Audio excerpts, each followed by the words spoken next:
Good evening and welcome, ladies and gentlemen, to another round of the Next Gen Racing Touring Car Championship for 2022. And it is the case that today we mark round 5 out of the 10 round calendar. That's right, we are almost at the halfway point, and after today it is the case that our drivers will be allotted their mid-season break of a week before then we return for the racing action afterwards, round 6 through to the end. But it is the case today it's going to feel as though there's a little bit more on the line, with the fact that our drivers are not going to have a week of racing next week, and they'll be having that breather, and it will be the case they'll be looking to end things on a high here today to take that momentum into the break and come back ever stronger going into round number 6. But of course, we are here in the Netherlands at Circuit Zandvoort, our equivalent for what is the Croft Circuit based in the United Kingdom, Croft, but it is the case it's not available on iRacing, so instead we're here at Circuit Zandvoort, and it is the case that this circuit, it's got plenty of twist and turn, a good number of straightaways as well, and really does mirror up to its British counterpart. But it is the case, of course, this series hosted on the premier sim racing platform known only as iRacing, available on PC. Doesn't currently have Croft available, hence why we're here in the Netherlands. But what a circuit we are at. And well, our schedule for tonight is as follows. Times in British summertime, that's BST or UTC +1. It is the case that in just under 19 minutes time, we'll be going qualifying for 15 minutes, and with that 15-minute session, all of our drivers will be out on circuit, as always, trying to put in their best possible lap times, and come the finish, that will set the grid for the purposes of race number 1. Race number 1 will immediately follow at 8:15 this evening, and it will be a 20-minute sprint race from head to toe. It is the case that all of our drivers will be battling fast and furious, and no pit stops expected, unless they need to come in, of course, to repair damage on the car. Alternatively, they've been naughty and picked up a drive-through penalty, but otherwise they'll be racing throughout, and the only strategy is to get to the front of your respective classes, not the overall field, and bring home the maximum possible points. If you can pick up the fastest lap as well, all the better. After that, we'll be taking a brief break before returning for sprint race number 2, approximately what will be at 10 to 9 tonight. And that'll be another 20-minute race, of course, where the premise is the same, but the grid will be set based on the results of race number 1. More on that in due course. And then after sprint race number 2, we'll be back once again for sprint race number 3, our final race of the evening. And that will be at approximately 9:20, and the grid will be set there based on the results of race number 2, but the intricacies of which we'll come to a little bit later on in the show. After all the races, of course, we'll be hearing from our 4 selected drivers to get their thoughts on that post-round, how the round has played out, and what they're looking forward to going into the mid-season break in terms of coming back and going racing in the second half of the season. Now, this broadcast is, of course, being brought to you live via the official NXTGEN Racing media channels. Firstly, if you are on YouTube, you can always go to NXTGEN Racing on YouTube.com and tune in there. Alternatively, if you're a bit more of a Facebook user, you can always go to facebook.com/groups/NXTGEN Racing and tune on Facebook. Alternatively, if you're more of a Twitch inclined person, you can always go to twitch.tv/TX141 and tune in on Twitch. And who is TX141? Well, that is I, your commentator and host. My name is Paul Walsh, also known as TX141 or Britain a Spit, depending on what media you follow me on. It is the case that I'll be bringing you all your racing action tonight, and indeed for the remainder of the season. And well, what a season it has been so far, and let's take a look at that calendar as it has progressed. It is the case, of course, that our calendar saw a start on the 4th of August at Oulton Park National. Round number 1, really seeing our drivers get toe-to-toe with one another, and everybody at the same time not really being assigned to any classes at that point. It was the case that everybody running within the same class, and it was only after round number 1 where we started to see the formulation of who was the fastest drivers up there versus those drivers who were in the midfield versus those drivers who needed a little bit more time to get themselves up to speed. But that was really the day of Doughball, as we like to refer to it, at Oulton Park National. Mikey Doe were absolutely dominating at Oulton Park, and since then he's not been able to return to the series due to personal circumstances, but we do believe he will be returning later on in the season. But after Oulton Park, of course, we went to Brands Hatch, Indy on the 11th of August of round number 2, continuing the theme of British circuits. Indeed, some of you may be looking at this calendar already and thinking this looks very similar to the British Touring Car Championship 2022 calendar. Well, that's because we've based our calendar exactly off of the BTCC 2022 calendar, copyright intended, and as it is the case, Brands Hatch Indy played host to us in our round number 2, and what a brilliant round of racing that was. At the smaller variant of Brands Hatch, we saw plenty of battle there, quite a bit of drama as well, and the big name that came to the foray was Gavan Gardner, who was absolutely on fire on the 11th of August, and that continued with Gardner being one of 2 drivers representing Verano Motorsport for when it was the 18th of August in round number 3, where we made our way to the Canadian equivalent of Thruxton. Of course, Thruxton not available on iRacing. We instead went to the Canadian Tire Motorsport Park, or Motorsport as it's known in short. It was a case at the very fast-paced circuit, perhaps one of the highest average lap speeds we're going to see in the season. It was the case at the Canadian circuit. Verano Motorsport dominated, particularly in the first 2 races where they took all the points home, and it was the case in race number 3. We saw a bit of a mix-up, of course, with the reverse grid for race number 3, but still it was the day of Verano Motorsport. But last time out, of course, back on the 25th of August, a week ago from today, we went to Oulton Park, and Oulton Park really shook things up significantly in the fact that we saw plenty of battle in all 3 races, and we never really had a dominant driver in all 3 races. But as we'll come on to our championship stands very shortly, we have seen that the races at Oulton Park have definitely shaped things up in both the Pro and the Pro-Am classes, and also in the Teams Championship. But today, of course, where we'd be at Croft, if it was the BTCC calendar being followed literally, we are here at Zandvoort Grand Prix Circuit, switching from the Club Circuit to the Grand Prix Circuit to add a little bit of extra length to the lap time, but also on top of that, the Grand Prix Circuit being a closer approximation to the Croft Circuit, and the Dutch Circuit, a much loved one, normally seen on the calendars of what is European Touring Car Series, but also on the Fanatec GT World Challenge Series and some other series in between. And of course, there you can see that after today, it will be the case we'll be taking a break week before returning on the 15th of September for Scotland the Brave. That's right, we'll be heading to Fife in Scotland for what is the Knockhill Circuit, Knockhill International, and indeed the brilliant racing circuit, one of the shortest laps on the calendar and some of the nastiest curves, the biggest undulations, you name it. Scotland's got it all, and you can imagine our drivers will be coming right back into the thick of it for round number 6, after which they will then be making their way back to England for Snetterton 300 Circuit. And well, the Snetterton 300 Circuit has a little bit of everything in its outfield and infield sections. We'll be doing the whole lot on the 22nd of September. After that, we'll then be making our way to Italy for the Monza Grand Prix circuit on the 29th of September. Of course, that would be replicating the series' second visit to Thruxton, if we had Thruxton available. And it is the case that the Monza Grand Prix circuit, being a very fast-paced circuit, a lot about the slipstream battles, and we're expecting greater many battle there into the heavy braking zones at Monza on the 29th of September, after which the penultimate round will see our drivers make their way to Silverstone National on the 6th of October for the shorter version of the Silverstone circuit. And it is the case there, whilst it may be a short circuit, it's by no means less of a circuit, and there it'll be the case that all our drivers will be trying to set themselves up as best as possible for the season finale. And in speaking of that season finale, we bring the curtain down on the 13th of October at the Brands Hatch Grand Prix circuit. Of course, the finale on the BTCC 2022 calendar, and a typical finale circuit on the standard BTCC calendar. Of course, it was the finale in 2021. It is the case that our drivers will be taken to the full-length variant of the Brands Hatch circuit in order to conclude proceedings, and we look forward to seeing how it all goes down. But as we near the halfway point, of course, now making our way into round number 5, let's take a look at those championship standings, starting with the overall classification. So with all of our drivers putting a single points championship standing, you can see it is the case that Jamie Dorey leading on 193 points after a strong run of form at Oulton Park. Didn't go perfectly for Jamie Dorey, nor did it go perfect for anyone, but it is the case that Jamie Dorey there on 193 points, now starting to increment a gap from Gavin Gardner, Gavin Gardner I should say there, a bit of a spelling error, but it is the case that Gavin Gardner from Rhino Motorsport, second place on 161 points and 32 points between the top two, and then we have Andrew Holmes in P3.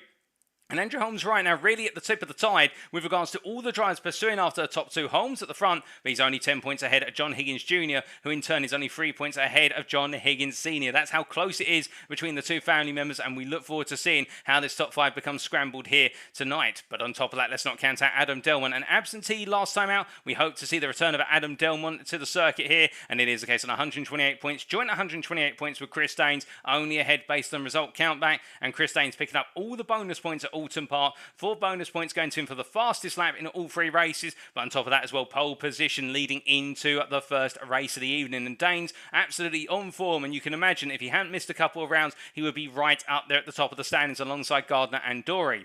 Lee Horn in P8 ahead of Matthew Addy, and then Ben Bennyworth, our leading Pro-Am driver in the overall classification, in P10. And Ben Bennyworth already picking up the spoils in the Pro-Am class last time out. Again, not a perfect round at Oulton Park, but Bennyworth definitely taking the fight to Paul Scott, his main rival. And as we look outside the top 10, we can see Mikey Doble, the best of the rest, unable to take part last time out, and I believe he's not able to join us again tonight, unfortunately. But it is the case that Mikey Doble there in P11 on 79 points, 3 ahead of Paul Scott, the driver who'll be charging after Ben Bennyworth tonight in the Pro-Am classification, with Nigel Stock there on 64 points. And keep your eyes on Nigel Stock. It is the case he's had a really bad run of luck over the last couple of rounds, and Oulton Park was no exception, and he'll be looking to try and arrest that bad luck tonight. There's no doubt about that. Then we have Mark Sykes in P14, continuing to have a good run of form. Mark Sykes on 56 points, ahead of Rob McGregor on 52 points, completing the top 15. And then we have Matt Emmons, John Burnham, David Whitehouse, Thomas Delaney, and Colin Martin completing the top 20. And we should apologise for the fact that Matt Emmons was listed as a pro in last week's broadcast. It is the case we have had him confirmed as a Pro-Am, and it is the case that has been corrected for tonight's broadcast. Outside the top 20, Michael Crees there in P21, the Real World Touring Car driver, of course, competing in this year's BTCC season. I don't think he'll be taken to the circuit tonight due to personal commitments and circumstances, but we wish him all well. We also see there Gads Will in P22, and then Josh Brown ahead of Jamie Jacobs, and then Mark Arrowsmith with negative 48 points there, and I do believe that may be for a car change, unless I'm mistaken, or that may be an error on our standings boards, but those are standings as they currently stand. But now, as we make our way then into the individual classifications of drivers, starting with our Pro Class Championship, you can see it is the case that Jamie Dorey leading on 221 points to John Higgins Senior's 206 points, 15 points between the two of them, and it is the case that Jamie Dorey, returning to the top of the standings, is now trying to make the breakaway. But can he do it? That is the big question, given how close this field has been. But as we look at P2 and P3 here, it is the case the two HSR drivers of Higgins Senior ahead of Higgins Junior, working together, the two family members, and HSR really building that momentum time and time again, and we look forward to seeing what they can achieve here tonight. Gavin Garner in P4 there for Verano Motorsport, having a good run of form at Oulton Park. Not a perfect evening, but by no means a less of an evening, and it is the case we can imagine Gardner's going to be up there once again. Matthew Addy complete in the top 5, only 2 points clear of Adam Delmont and Lee Horn on result count back behind Adam Delmont in P7. Andrew Holmes in P8 ahead of Chris Daines there, and Chris Daines of course looking to pick up even more points tonight to get himself closer to the top 5. Rob McGregor complete in the top 10, and then Mikey Doble just outside the top 10 on at 79 points, and we do await his return. Meanwhile, in the Pro-Am classification, we can see for our drivers here is the case that Ben Bennyworth now at the top of the standings after Oulton Park on 183 points, taking the greater share of the points versus Paul Scott, but this rivalry between the two drivers definitely starting to intensify, and we look forward to seeing how Bennyworth and Scott get on versus one another tonight. Meanwhile, outside the top 2, there is the case that Nigel Stock, P3, the best of the rest, 4 clear of Matt Emmons, and for Nigel Stock, it's all about trying to find a good run of form tonight, because if he can, he's definitely going to be up there and potentially looking to be the fastest driver based on outright pace. But will he have the fortune on his side? Matt Emmons in P4, a middling time at Oulton Park, and he'll be looking to carry on the momentum from Oulton Park with Mark Sykes there in P5 on 123 points. And then we do have a sizable gap of what is 25 points to John Burnham in P6, ahead of David Whitehouse based on result countback, Thomas Delaney P8, Michael Crees P9, and Gaz Will in P10. Whilst he may be a rookie, Gaz Will continue to pick up points round after round, and now into that top 10 position, ahead of Colin Martin, Josh Brown, Mark Arrowsmith, and Jamie Jenkins. But as we then look to the Teams Championship, it is the case here we can see that out of our teams, NXTGEN Racing Orange continue to lead on 360 points, the combination of Doble, Delmont and Dorey, and they are right now 67 points clear of the HSR, consisting of Higgins Junior, Higgins Senior, Rob McGregor and Thompson. But then outside of the top 2, we can see that NXTGEN Racing Blue trying to close up to HSR, and the gap now standing at only 9 points. We can imagine those two teams will be going to blows tonight. Meanwhile, outside the top 3, NXTGEN Racing Green on 233 points, and really establishing the gap between them and NXTGEN Racing Blue of 51 points, and the gap to the rest of the field, whereby it's the case that NXTGEN Racing Green only 3 points clear of Prime, stacking with Solo Racing, and outside the top 5, Verano Motorsport continue to build that momentum with Crest Autosport with Pebbles, followed by SVPMR with Ignium, and in JVW Racing completing the team's standings. But as for our circuit for today, we come from the standings to where we stand. It is the case we'll be taking to the tarmac of Circuit Zandvoort, the Grand Prix variant, of course, albeit not with the heavily banked Turn 14, the revised banked Turn 14, as of recent years since Formula 1 has returned to the Dutch circuit, but it is the case we'll be running the layout pre that rearrangement, so back in what will be effectively the 2018, if my memory serves me correctly, layout, whereby we'll have 14 corners here at the circuit located in Zandvoort on what is the coast of the Netherlands, just outside the city of Amsterdam, based in North Holland, and it is the case here with 14 corners, as we can see from the circuit map provided to us by simracingwiki.com. This circuit has a little bit of everything. The run to turn 1 down an extended start-finish straight into the hairpin of turn 1, and then we have the run into the kink of 2 before rolling into the very heavily cambered turn 3 hairpin, and then it's the straight line charge, albeit with a few kinks, through turns 4, 5 and 6, up into the fast right-hander at turn number 7, and the charge through the fast right-hander again at turn number 8, 2 very punishing corners on left-hand side tyres. Then it's the run into the S-style hairpin to turns 9 and 10, before our drivers then make their way down the short straight up towards the chicane, the Audi chicane of turns 11 and 12, and as they roll the way out of the chicane, it's then to turns 13 and 14, the double right combination once again, where they'll be looking to go as close as possible to flat out through 14 to carry the speed onto the next lap. Now, with us going racing, of course, we do have rules, and to remind you of those rules, it is the case that this series is a fixed setup series, whereby our drivers are not allowed to tweak anything on the car other than the brake bias they run. Everything else is fixed as per the defined baseline setup set in iRacing, and in general, the driver classes have been finalised as of round 3, just to confirm that there for any confusion with regards to some of the drivers' classes being updated, and as we say, Matt Emmons there, the driver who we had in the incorrect class on the broadcast last time out, but otherwise, all those classes have been finalised as of round number 3, so back at Canadian Thruxton, as we like to refer to it. But as for our sprint races, it is the case the race 1 grid will of course be set on the results of qualifying. The race 2 grid shall be based on the results of race number 1, whereby our winner in race 1 will start on pole for race number 2, our last place finisher will start at the back for race number 2, and in race 3, the grid there shall be set based on a reverse grid from the results of race number 2, with of course the special conundrum, which is that the reversal position, so where the grid is reversed from, shall be somewhere between P6 and P12 as drawn from the lottery basket, live on air by myself. We'll be doing that in the break between races 2 and 3, and well, it could be anywhere from P6 to P12, and our drivers of course want to try and finish up as high as possible to guarantee they are in that reverse grid pool. But it is the case over the course of all 3 races. Should a driver pick up 20 or more instant points, they shall receive a drive-through penalty for their misdemeanours. But it's enough about misdemeanours. It is the case it'd be a misdemeanour if we didn't head to circuit side.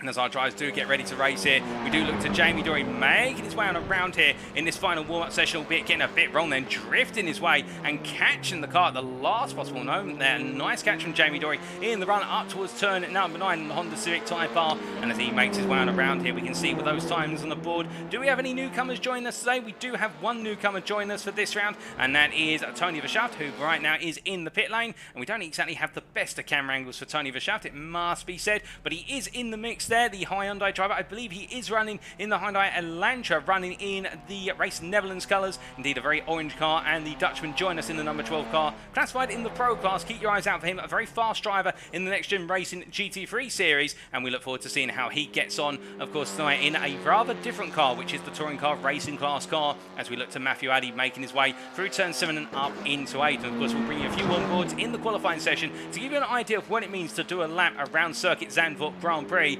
in a Touring Car Racing car. This is a very tricky circuit and one that keeps you as a driver on your toes, there's no doubt about that. But speaking of being kept on our toes, we should look to the chats here. Of course, we can see all 3 chats, whether it's Facebook, YouTube or Twitch, and we do need to say hi. Of course, those of you tuning in have said hello in the chat, including Lee Horn in the Facebook chat. We also say hello there to Sean Cranley Swash in the YouTube chat, who of course is cheering on Verano Motorsport, and one of 2 Verano Motorsport drivers there, Chris Daines. You can see them in their distinctive yellow and black and blue liveried cars, albeit Chris Daines have a little bit more of a subtle look on the car, but we can tell it is the case that Gavin Gardner will have some very bright pink purple rims on his Audi RS3, and we'll take a look at that a little bit later. You can't see him too well at the moment, but we do say hello to Sean Cranley Swash there, and also in the Twitch chat to Darren Doherty 81. Good evening to you, Darren. I hope you're doing well, and we do miss seeing you out on circuit. Of course, Darren Doherty being one of our GT3 class drivers in the GT3 leagues, and indeed a fan favourite. But as I try to make the way on around here, we do look to Andrew Holmes, the privateer, rolling his way through turn number 8 right now. We've only got 2 minutes left on the clock, and what is the run of form we are expecting here today? Well, we are expecting this circuit to work quite nicely for all 4 touring cars within their own respective categories. In the fact that in terms of in qualifying, we are expecting it to be a bit of a shootout in terms of the Audi RS3 versus what is the Hyundai Elantra. But at the same time, let's not count out the Honda Civics either. They're going to be quite strong given the number of heavy braking zones at this circuit, and also the number of zones where you need to dab the brakes. And the Honda has that knack for being the best on the brakes when it comes down to braking as late as possible and trying to shave off speed. In the race itself, given the fact this circuit is very punishing on left-hand side tyres, we are expecting the Honda to really come alive in the latter portion of each of the sprint races, particularly in the final 5 minutes. Conversely, we are expecting the Audi to go quite strong once it's up to temperature. Meanwhile, the Hyundais may fall away a little bit in terms of the race pace, but again, there's a big question mark around all of this, because it is the case that whilst a car may be strongest at the circuit, if anything so far, we have typically seen that it's also the track temperature and the ambient temperature which really has an effect. And I can tell you right now, it is an absolute scorch here. We've got track temperature above 40 degrees centigrade already. This circuit is absolutely piping hot, and that may just really start to hurt our Hyundai drivers, particularly our Elantra drivers, whereby the Elantra is very sensitive to high temperatures compared to the other cars. But we'll have to wait and see whether that is a challenge or whether it's the case that our Elantras are able to stave off those temperatures. As we're left than 30 seconds now until we go into the qualifying session, we look to Paul Scott here in the 85 car, making his way through the S hairpins as he rolls his way for 8 and up into 9 and 10. As he heads through turn number 10, the left-hander right now. One of the things as well we're going to see here, and you've already perhaps seen it in the background, is how wide the circuit surface is. There's a lot of width to this circuit for the most part, and that generates great overtaking action or overtaking possibilities. So we could see quite a few elbows come out, and some opportunist drivers may just be able to pick up the pieces where others have left it behind. But as we now get the checker flag on this warm-up session, or this practice session, if you will, we also see Darren Doherty there jumping into the YouTube chat to say hello to Sean Cranley Swash in the YouTube chat as well. And of course, if you are tuning in right now, do not be shy. Feel free to say hi if you can. But if it's the case you can't, I hope you're having a great week so far. It is, of course, Thursday evening. Friday is just around the corner. And I can tell you what also is just around the corner. It's the case that qualifying is about to kick off. And Jamie Dorey leading our field out here as all our drivers gradually make their way out of the pit lane. And, well, with 15 minutes on the clock, there's plenty of time to set laps. We do have an average lap time here in terms of pace of just under 1 minute and 50 seconds. We're looking at about 1 minute 48, 1 minute 49 1:27 on the fastest laps in qualifying. So it is the case our drivers will get in at least 6 good laps if they have a clear run on their out lap and can find some space out on the circuit. And of course, one of the questions you may be wondering here at this point is, will we see a bit of slipstream work? As we see Chris Daines there flashing his lights. I think he knows he's on camera, and as he makes his way through turns 5, 6 and 7 in due order, we do look from the Danishman, who continues to impress, of course, Verano Motorsport. And is there any car he can't master? That's the big question. Of course, an LMP2 expert, but moving to touring cars, well, I'd say he was a touring car racing expert just as well. We do look to his teammate Gavin Gardner here, and of course that's how you can tell which one is Daines and which one is Gardner, because it is the case that Gardner there having the very bright rims on his Audi RS3, the very pink rims there to stand out, and the number 11 driver here, well, I think he's caught up a little bit right now behind fellow Audi driver there, what is John Burnham, but John Burnham at this point just minding his own business. And to be fair, there is plenty of track out there. You can see from the circuit radar in the top right corner of your screen just how much width there is to this circuit, and that will mean that our drivers will eventually start to space out a little bit and give themselves enough breathing room to be able to set those laps. But as they make the way around here, we do look a little bit further back up the order to Lee Horn here, making his way into turns 11 and 12, rolling out to 12 in fact. But as he comes out of the very tricky left-hander there, it is the case making his way into the double right now. And speaking of that double right, we see Jamie Dorey here making his way through the final corner, and let's jump on board with Jamie Dorey to observe our first flying lap of this qualifying session. He's making his way out of the final corner and heading up towards 6th gear, top gear in the Honda Civic Type R, and looking for his brake mark on the left-hand side. Look at that 100 metre board, and we're going just after about 80 metres from corner apex, coming all the way down to 2nd gear, tucking in nice and tight to the apex and stamping on the throttle as he exits out, using the camber to help stabilise the car. And as he makes his way into turn number 2 here, a dab of the brakes, bringing the car into 3rd gear, and now rolling out before going into turn number 3. A very tricky left-hander here. You'll go for a very late apex and then just get back on the throttle, point the steering wheel straight on corner exit, and now it's the long charge all the way up towards turn number 7. Through 4 he goes, then into turn number 5, completely flat out here, heading up to some of the high speeds on circuit. And as he goes over the curving there at turn number 6, now snapping on the brakes into turn 7. A fast right-hander where you dab the brakes, drop a gear, and then chuck the car into the corner. Nicely done there in 4th gear before rolling out, using the exit curve, through the kink up into turn 8, and again another corner, dab the brake, drop to 3rd gear, chuck the car in, and then stamp back on the throttle immediately to carry the speed up towards turn number 9. A tricky corner, turn 9. There's no brake marker as such, there's no actual braking boards there. You have to do it on muscle memory and just based on your own reference markers. And as he rolls his way into turn 10, another corner, there's not really a marker other than the Marshall's Hut, albeit the Marshall's Hut is very close to corner apex. So as a result, they're braking a bit before it, braking about 75 metres from corner apex. And as he accelerates out up the crest and down into the braking zone for turn number 11 here, into the chicane. And as he drops down to 2nd gear, going over the apex curve over 11 to set the car up in a straight line for braking into 12, next in out the corner here, making his way all the way up to turn number 13, now into the first of the double right, looking on his left-hand side there for the 50 metre board, and braking a bit later, braking about 35 metres down to 3rd, accelerating out, and now through the final corner. Does he lift? No, he doesn't. Completely flat out. They're taking a little bit of apex curve to help rotate the car, and as he makes his way to the timeline, well, Dorey's had a great lap, to be fair. I think Chris Daines has gone even faster by comparison as they cross that timeline, and well, we're waiting for the update there. You can see Chris Daines by comparison 8 tenths of a second faster, and also in that tow behind Jamie Dorey. And well, the two protagonists there have swapped places in that order, and I think it is the case that Chris Daines gaining significantly from the tow and really timing it well in the Audi RS3 as they make the way on through. But as they head through turn number 3, we say hello there to KTeams in the Facebook chat. Hope you're doing well, KT. And well, KT clarifying first there that Gazwill has a hot PC, so just trying to get it sorted, trying to bring those PC temperatures down. And we like to think of that as the equivalent of trying to bring that engine temperature down in real world racing. Perhaps the radiator's running a little bit hot in that PC in terms of its coolant as well, much like in a real world car. But right now I can tell you one thing, somebody who's running hot is Chris Daines, but who's running even hotter by comparison? Well, it is in fact, it's a Hyundai Veloster, not an Elantra, of what is Tony Verschaft here on his debut in the series,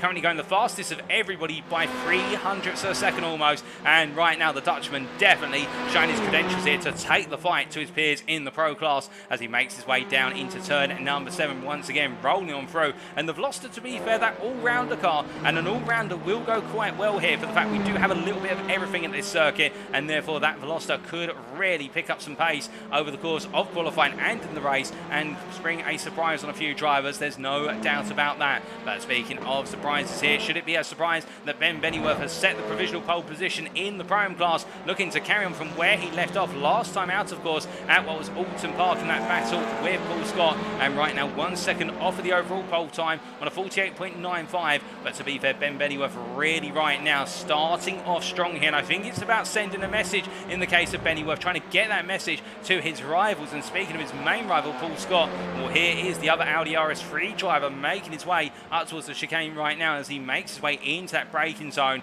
where we see more times coming in. Chris Daines then moves up into provisional pole on a 47.583. Remembering, of course, that rubber is being laid down, and on top of that, it is the case the fuel is coming out of the cars lap after lap, and it does take a couple of laps of these cars to get up to speed and temperature, particularly if you're in that Audi, but also in the Honda. So the Honda's a bit of the exception. It can switch on very quickly by comparison, but we've still got plenty of time to go here. We're not even halfway through this qualifying session, and as we see our Pro-Am driver here, Paul Scott, coming to the line, what's his first qualifying time going to be?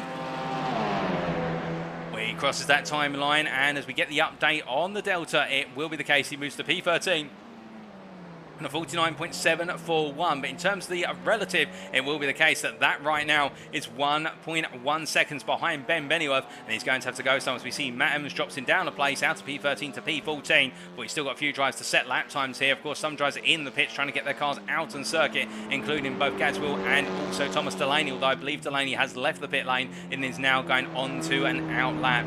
But as they roll away on around here, it is the case we've also got John Higgins Senior, who's yet to set a time, but I believe that's about to change as we do see the senior member of the Higgins family making his way across the timeline. He may be old, but by no means is he slowing out of it. But it's a difficult start in this qualifying session for the Elantra driver of 49.394. But I think there's a lot more time out there. He just needs to unleash it. But speaking of HSR drivers, we look to our P4 overall driver right now of what is Rob McGregor here. And it's great to see McGregor back, of course, in the HSR car with the light green sashes on it, which enables you to tell that that's him. If it's the one with the yellow sashes on it, that is Higgins Junior, and the one with the orange sashes on it means that is Higgins Senior. But McGregor in the blue and lime green mobile, and as he makes his way through turn number 14, it is the case right now looking to try and improve, working with his teammate, but they're both coming into the pits here. I think they've decided what they're going to do is go back in, put on a fresh set of boots, and well, a bit of a bumper car moment there in terms of pinballing his way off of the wall on the pit entry for what was Rob McGregor, but he's avoided picking up major damage to the car. That will be a little bit of repair work that the engineers have got to do, and that was a bit near the margins. But speaking of being near the margins, we now look to Paul Scott here, making his way out of the final corner, and as he does he come into the pits, or does he stay out there? I think he's going to stay on out, and let's ride on board with Paul Scott here as he brings this lap to a close and now heads around for another flying lap in the Audi RS3. Making his way into the braking zone here. We'll look at the differences compared to that from Jamie Dorey as he makes his way into turn number 1. And this Audi, of course, a little bit different in terms of its gearbox compared to the others.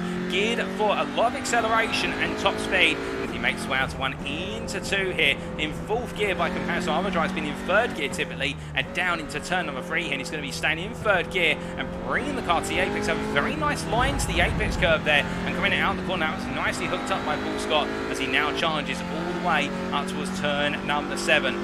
Rolls his way through the right, left, right combination. In this case, looking for his brake mark on the left-hand side into turn number 7, the end of the metal barrier there, looking for the orange Marshall marker, effectively where the escape line is. And as they make their way through turn number 7 up into 8 right now, Paul Scott damming on the brakes here into turn 8. Not as confident in terms of taking the apex curve aggressively compared to others here, playing it safe. Now braking into 9. It is the case into that vast emptiness of braking zone. There's no real marker. You can see here, looks at Marshall's post and also what is the Marshall's line on the barrier on the right hand side, that dark orange strip. And as he rolls his way through turn number 10, going for a late apex there, just about hooking it up, and now charging up towards turns 11 and 12. But as he accelerates up the gearbox here, of course, the challenge of Paul Scott is with a gearbox which does not enjoy low speed corners, in the fact that he has to stay in 3rd rather than dropping down to 2nd, otherwise he'd be right up on the rev limiter rolling through 11 and 12. You can see it's the case, exiting out there in 3rd gear, has to bring the car around, settle the car down and power through. And as he rolls his way into turn 13, just going a little bit deep there initially under understeer, but picking the car back up very well, to be fair, collecting the car together, and now through the right-hander of 14, completely flat out in 5th gear.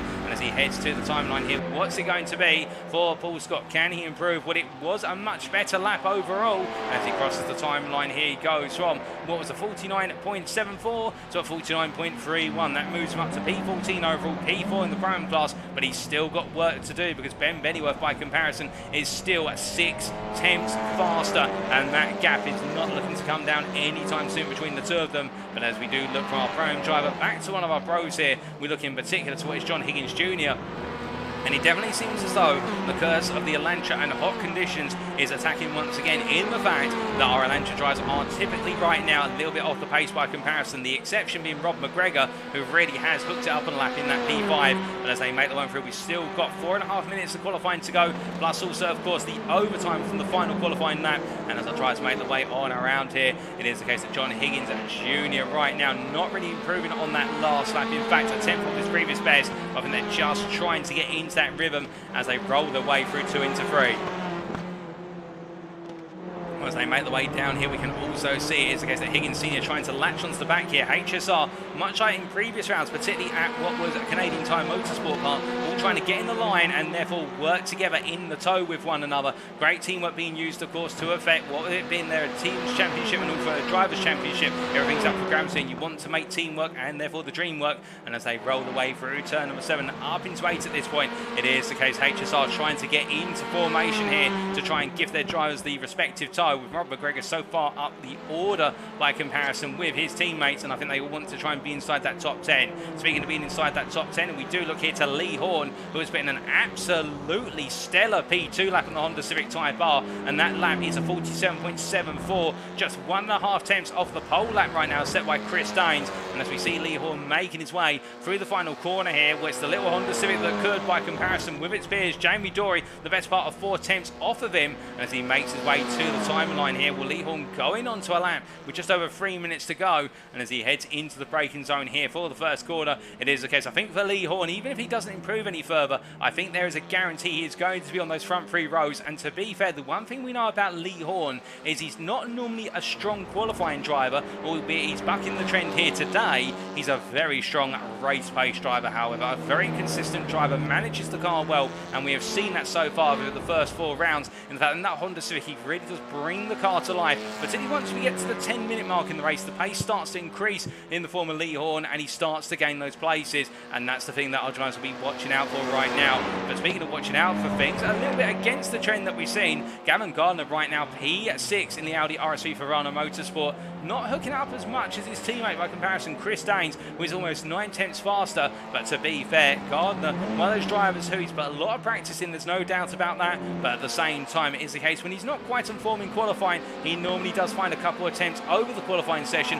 and then takes those attempts into the race, and they just explode onto the scene. And well, it is the case for the Audi RS3 driver right now, hooking things up gradually here and trying to improve. He's improved in subsector 1. Subsectors 2 through to 4 have not been as strong as his previous best. But what about the final 2 subsectors? Here he comes to the end of subsector 5, and it's not an improvement. He's going to have to do it all right at the end. And speaking of trying to do it all right at the end as well, we do see Nigel Stock here, currently P11, not really able to take a torch to the lap set by Ben Bennyworth. The gap between the two of them, we're in the region of what is almost 4 tenths right now. But as Gardner comes to the timeline, we'll wait to see if there's an update there. And also for Nigel Stock, Stock crosses that timeline, and does he improve? He improves by a tenth to a 48.862. It doesn't gain him any positions on the overall grid, but what it does do for Nigel Stock is now puts him 2 tenths clear of John Higgins. That is John Higgins Senior in P12. And well, for Stock, I think he will not be complaining about that, in the fact that right now his focus will be to at least gain the upper hand on one of his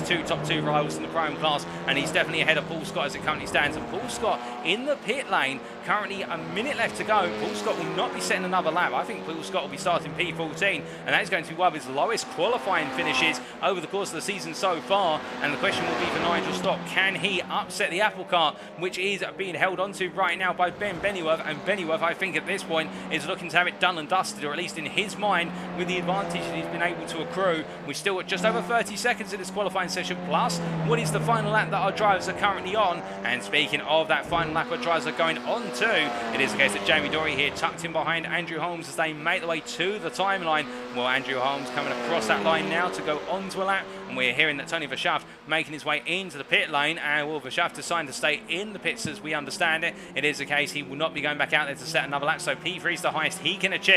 But Jamie Dorey right now in the toe of Andrew Holmes. If he set this up right, he may just be able to get himself onto that front row of the grid.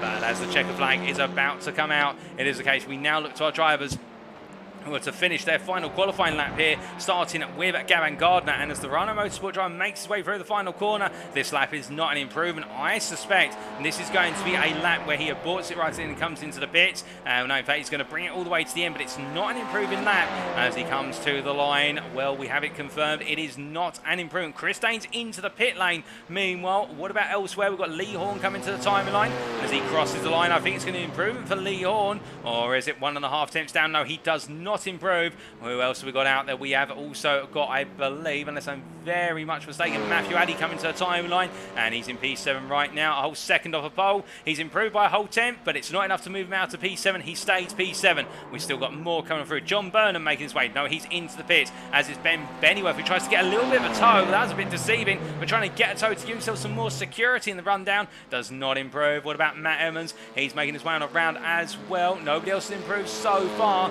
Well, before Emmons gets to the timeline, it is the case that we do have what is Gaz Will, who's been able to get the car out on the circuit, and I believe this will be his one and only flying lap that he's going to be able to put into the session. But to be fair, it means he will have qualified once he comes to the line. Where will Gaz will end up on the grid? Well, it will be the case. He's crossed that timeline. He'll be starting P18, whereas the case, I think they're just trying to get a lap in and get some time in the car before going to the grid for race number 1. Andrew Holmes comes to the pits. We've only got one more driver out there, I think, on a flyer, and that is Matt Emmons here, currently P15. That is P5 in the Pro class, and he comes into the pits as well. In this case, nobody improving right at the end. I think those track temperatures just a bit too high, and indeed a lot of drivers feeling the pinch of the heat. But it is in the end Chris Daines who takes pole in what is the Pro class, and he takes the overall pole by 1.5 tenths over Lee Horn. And then in the AM class, P8, and taking pole position in the Pro class, we should say, is Ben Bennyworth there, putting the best part of 4 tenths between himself and Nigel Stock, who will be starting at P11.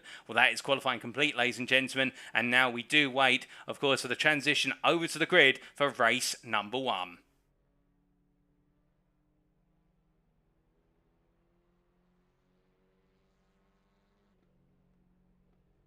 And as we do just wait for that transition here, I believe it is the case. Our driver's being given a brief breather. We do have Gaz Will making his way around on circuit at the moment. That transition will occur very shortly, as we do see Gaz Will heading on around through turn number 9 and 10. And as he rolls his way through, using every couple of seconds that he's got available here just to get a little bit more time around the circuit. But I think in the end it will be the case that the practice isn't going to make perfect right now, but he'll take those moments and carry forward into the race. And indeed, there's the transition. We are now about to set the grid for race 1. So as the grid is being set, let's take you down that order, and it is the case for race number 1 of round 5 of the Next Gen Racing Touring Car Championship, brought to you here today at Circuit Zandvoort. We have Chris Daines, who lines up on pole by 1.5 tenths ahead of Lee Horn, Rhino Motorsport and Next Gen Racing Green on the front row. Behind them, Tony Verschaft and Jamie Dorey there on row number 2, followed by Rob McGregor and Gavin Gardner on row number 3. Behind them, we then have Matthew Addy and Ben Bennyworth. They line up side by side on what is row number 4, and it is the case, of course, that Ben Bennyworth, your pole sitter in the Pro-Am class. Andrew Holmes and John Higgins behind on row number 5, followed up by Nigel Stock and John Higgins Senior on row number 6, and then they are followed on row 7 by John Burnham and Paul Scott, the 2 Pro-Am drivers, and then we have Matt Emmons and David Whitehouse on row number 8, followed up by Thomas Delaney and Gaz Will, and those are your 18 drivers taken to the grid. That's how they'll line up for race number 1, and now we have only about a minute to go before we get the countdown on the lights. But as we do wait, of course, we clear the grid out the way, and now we just have 1 or 2 more drivers who need to make their way to the grid. But Chris Daines starting on pole on the outside line. Can he nail it in the run to turn number 1, or will it be Lee Horn who gets the jump with those fast starts on the Honda Civic Type R? Of course, if they nail the start in the Audi, it absolutely flies off the line, but nailing it requires perfection. But there's only one thing that Chris Daines does, and it is perfection time and time again, and we are now only moments away from seeing if he can nail it here in the first race of 3 here in round number 5.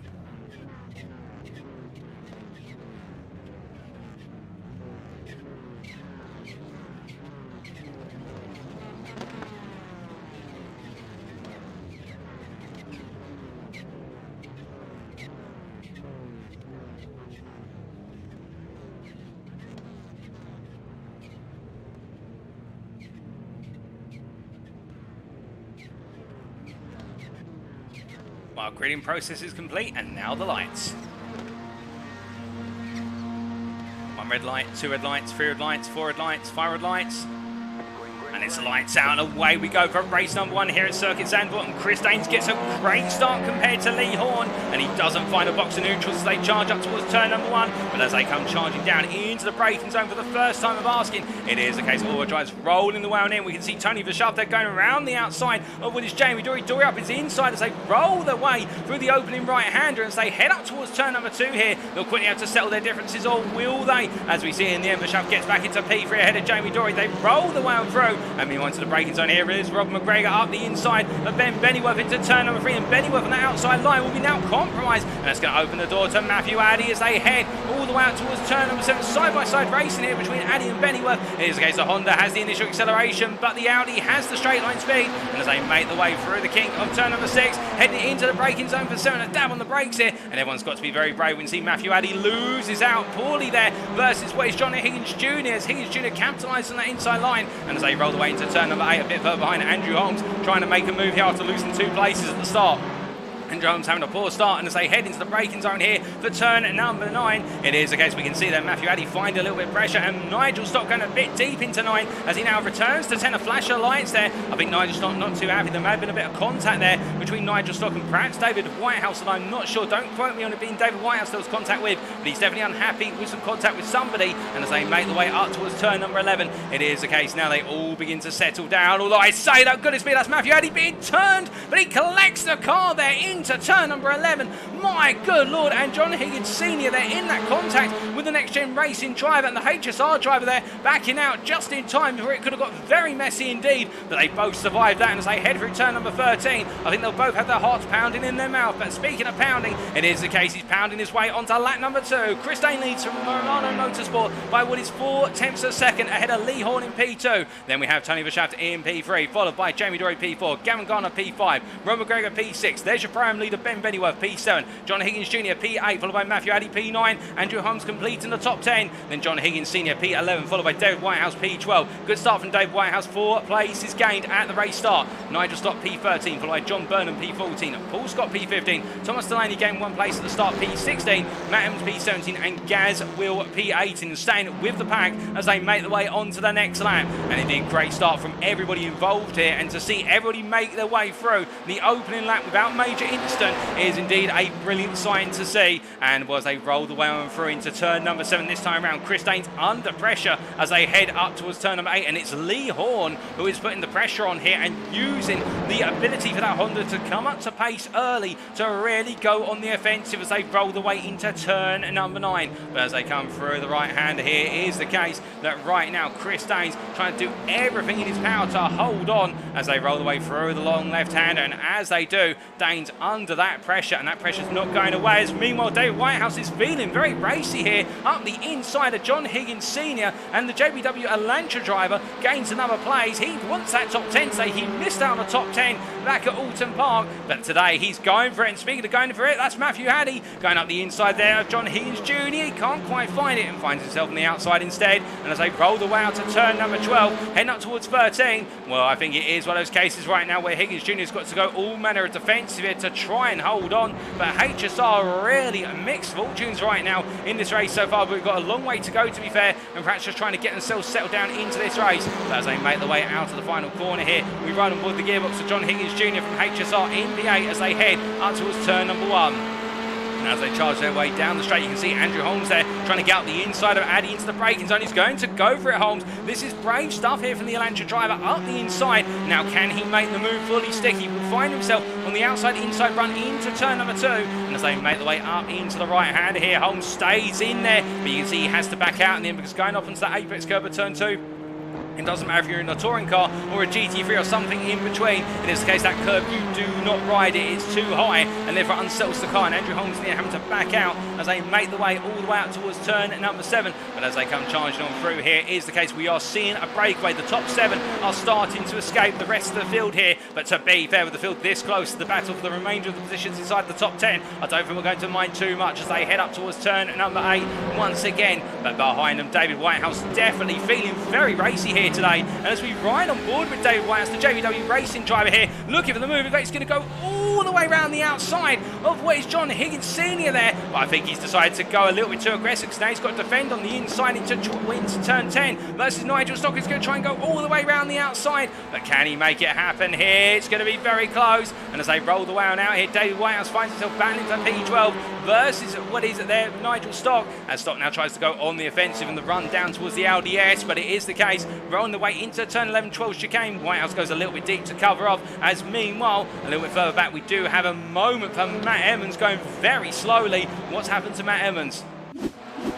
Well, this was only moments ago, running in P17 at the time, is where to understand it, into the braking zone for what's the Audi S chicane. Does he just go a bit too deep? Well, the car just hooks on him there under braking, and it slides. He manages to avoid the gravel trap and get it back up to speed, but a near miss there for Matt Emmons. But meanwhile, return to the live pictures, it is the case that we look back up here to what is David Whitehouse versus Nigel Stock. Whitehouse on the right, Stock on the inside there on the left, and as they make their way into turn 1, Stock's going to try and outbrake his rival here. The two brown drivers going toe-to-toe, and for David Whitehouse right now, this is a big race for him for the simple reason this is going to be a potential P2 in class, and he's holding Nigel Stock at bay here. Well, it's the case that Whitehouse has come out fighting, and he's come out fighting well as they make the way through turn number 3. Meanwhile, we look a bit further up the order, and I can tell you it is the case that Gavin Garner here has got ahead of Jamie Dorey. How did he make the move happen, you ask? Well, we'll find out very shortly, but before we do, we can see Jamie Dorey there putting the pressure on Gavin Garner, who drifts his way into turn number 7. If you're wondering, is it intentional they drift into the corners in these cars?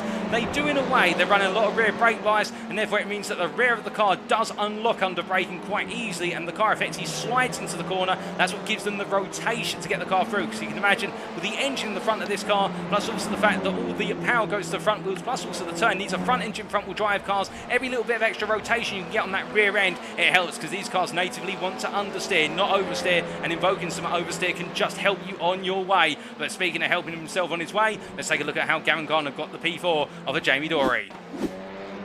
Well, it was in the run out of what was turn number 12 at the time, and Jamie Dorey was slow down there. I suspect that it may have been for track limits at the chicane, as he may have cut the apex to turn number 11 a little bit too much, but that's how the move was done. As we return to those live pictures, and Gardner, we got the move done there and then, but now he's under pressure to hold on to the place and not be having to make a move on him as they make the way up towards the start-finish line.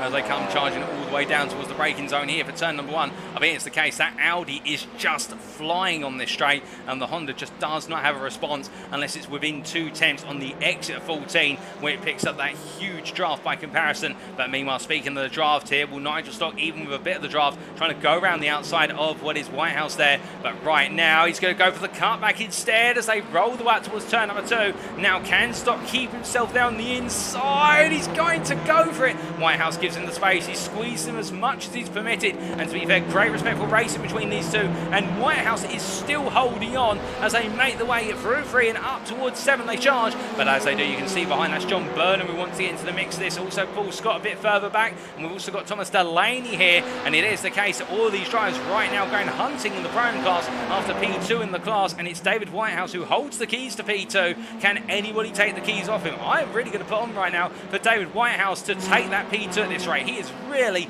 upping it a notch, and it's fantastic to see. But also keep your eyes on Delaney here, taking the fight to Paul Scott. And as they make their way into the braking zone here, Scott is going to be wondering about what can happen up ahead, because it is the case that Whitehouse right now defending on the outside to inside run through turn 9 into 10. This battle continues to rage on, and Stock just does not have a response. But meanwhile, speaking of a response, it was the case he had a difficult start, but John Higgins Junior now trying to go on the offensive side by side. Andrew Holmes into the braking zone for 11. This is the battle for what is P9 overall, P8 in the Pro class, and as they make the way through turn number 12, it's not the cleanest run, and they're still side by side as they make the way down towards turn number 13, elbow to elbow, door to door, but in the end, Higgins Jr. gets that inside line. Holmes goes to the cutback, however.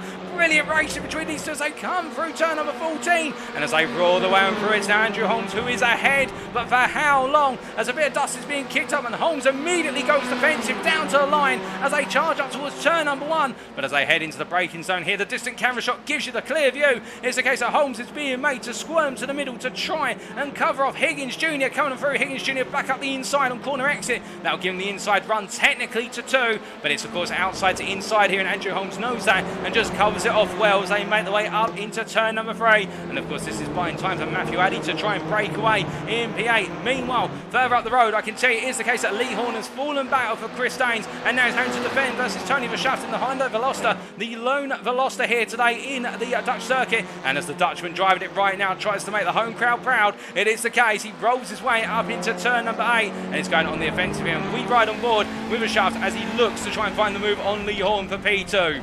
As they roll the way into turn number 9, you can see there Verschaft trying to go a little bit deep on the outside there to get the cutback, trying to intimidate Lee Horn into outbraking himself into the corner, but no such success here. Of course, the brakes of that Honda absolutely pinpoint compared to the other cars in the class, and as they make the way out to turn number 10, up towards 11 right now, Verschaft's going to have to try and roll the dice elsewhere, as it is the case. I think the outbraking is not going to work into the S hairpins, but instead now making their way into the chicane here. Both cars rolling over those apex curves aggressively here, using plenty of curve. Verschaft getting the better run out to 12 by comparison, but Lee Horn just seems to have a response as they head up towards 13. As they roll their way through the first of the double right-hand section here to complete the lap. It is the case that Lee Horn breaking away a little bit, but meanwhile, further down the order, it is the case that Nigel Stock has found his way past David Whitehouse for P12, whereas effectively P2 in the Prime class, and this is how it happened. Was in the run down towards turns 11 and 12 here, and in the end Nigel Stock went all in on the outside versus Whitehouse for 11 and 12. Meanwhile, further back there, Paul Scott in a bit of contact with John Burnham and almost being turned on the apex of 12, but thankfully backing out. That could have been a bit of a nightmare moment for Paul Scott, but indeed it is the case that now Nigel Stock up into that P12 position. And meanwhile, we see here the two members of the Higgins family. It's Higgins Junior on the right of your picture, Higgins Senior on what was the left until he fell in behind Junior. It is the case they roll away into turn number 3. And a little bit of a battle going on between them for the last spot in the top 10. But as they roll the way out to turn number 3 right now, it is the case making their way up towards turn number 7. They charge on, and speaking of charging on here, we look up towards Gavin Gardner, who right now has a Jamie Dorey right behind him, who wants that P4 as they make the way in towards turn number 8. Now, of course, these two no strangers to one another. In terms of battling for position, they'd love to both be battling to be on the podium here. But Gavin Gardner right now under a lot of pressure from the Honda Civic driver, and well, in that Audi he's got the speed to keep the Honda at bay. It's in the braking zones where we're seeing Dorey really close up, particularly in those medium to high speed braking zones where you can just dab the brake later than the Audi RS3 driver and also shave a little bit less speed off the car. It does seem as though that Honda wants to carry a bit more speed from corner to corner, but as we look from them to a bit further back, we can see here Paul Scott battling with John Burnham as they roll the way past our camera here, and Paul Scott going up the inside of Burnham into turn number 10, but Burnham's going to have a response here as they make their way into the braking zone for 11. Burnham on the inside there under braking. He's going to go later. Paul Scott tries to cut back in on him, but he finds a face full of Burnham there as they make the way through turn number 12, and Paul Scott loses the place that he gained out of turn number 10 as they head up into turn number 13. Paul Scott's now got to try and find a way to slipstream his way past up into turn number 1 as they roll their way up towards 14, and as they charge on around here, it is the case in this battle for what is effectively the final spot in the top 4 of the Pro-Am class. They're battling to be in that top 5, and behind them Thomas Delaney not too far behind. It is the case that both drivers right now in equal machinery. It all comes down to the driver behind the wheel, and Paul Scott's going to go all the way in, but he's got very deep and he clips their job. Burnham couldn't get the car, came back in time. Oh, goodness me. And it's elbows out between these two right now as they make the way into turn 2. And Burnham's not backing out here. Paul Scott's going to go around the outside to get the move done. But look at this from Delaney. He's up the inside and Burnham out of sequence. It is the case that Delaney just simply says, well, don't mind if I do. I'll take it off of you, thanks. As they make their way up towards turn number 7 now. But the SVPMR with Ignium Motorsport driver here definitely being an opportunist, and we love it for the fact he's now up into a top 5 place in the Pro-Am class, running P5 in the class, P15 overall as he charges into turn number 7. And I don't think Delaney's done. I don't think his appetite has been satisfied. I think he wants another place as he tries to hunt down Paul Scott for P4 in the class, P14 overall. But as they roll the way on through here up towards turn number 9, here's the case into that heavy braking zone they go. And as they roll all the way through the right-hander here, Delaney's starting to fall back a little bit, not quite as comfortable into turn 9. And I think it may be the case as well, Paul Scott has got a little bit of that rhythm back under control. But speaking of being in control, it is the case here. We can see that John Higgins Junior under pressure from what is their Nigel Stock. And we do wonder if there's been a bit of an off track for Higgins Junior. The fact he's dropped quite a way down. I mean, it may just be a slowdown on circuit, but Higgins Junior having to defend right now versus Nigel Stock, and Higgins Senior by comparison almost 2 seconds up the road. And they're battling for P11 at this point. The pro driver ahead of the pro driver. It is the case that Nigel Stock here wanting to try and come on through. He won't be able to take P2 in, so he won't be able to take the win in the pro class, given that Ben Bennyworth is running in P7, and Bennyworth is a sizable 7.5 seconds up the road. But Nigel Stock still trying to go for some overall points here to get into P11. And as they make their way into the braking zone for turn number 1, it's Stock on the outside, Higgins Junior on the inside here. Elantra versus Honda on the brakes, and it is the case there. Nigel Stock trying to go for the cut back under braking, but Higgins Junior covers him off with 5 minutes to go. That pressure is definitely building here, and the one thing we do know is the Honda grows in pace as the race goes on, and Stock takes a look to the inside, but it's a little bit of a dummy there. He can't fully commit to it from that far back. Of course, the way the apex tapers at 3 means that you can make those little micro lunges, but you can't go from more than 2.5 tenths back. You know, Dave Whitehouse, they're just running a little bit beyond the curb and onto the grass with the 2 right-hand wheels, but right now in this fight as well, as they head up towards turn number 7. But as they roll the way on through here, it is the case that we look from our proams back up to our lead pro driver here of Chris Daines, who right now leading up front, looking very comfortable, and the fastest man on circuit that last lap. He was 2 tenths faster than everybody else as a minimum, and the fastest driver behind him is Lee Horn as they make their way up towards turn number 11.